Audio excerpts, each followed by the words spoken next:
दीहनी लागल अपन शादियों करेला रोक दीहनी।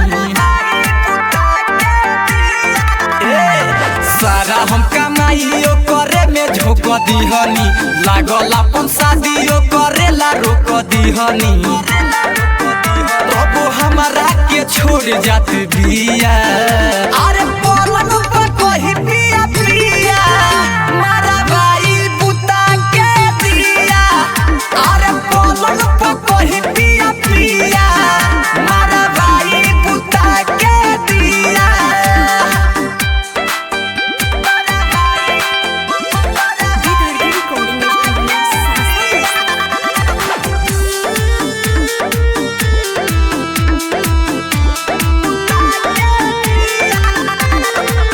करेला छोड़ देनी सब के हमरे उहे देतिया अब हमारा के गम रे।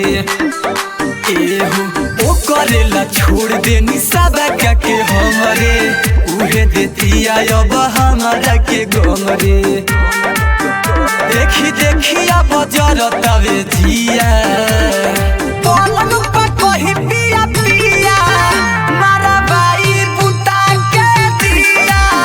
अरे पलंग पर कही पिया पिया मारा भाई बुता के दिया।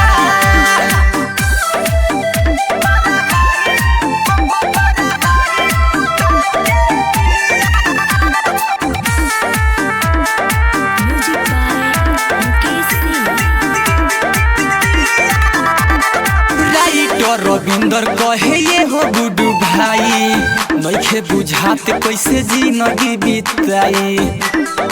एहो राइटर रविंदर कहे ये हो रामू भाई नइखे बुझात कैसे जिंदगी बिताई। सब इज्जत के भय छिया छिया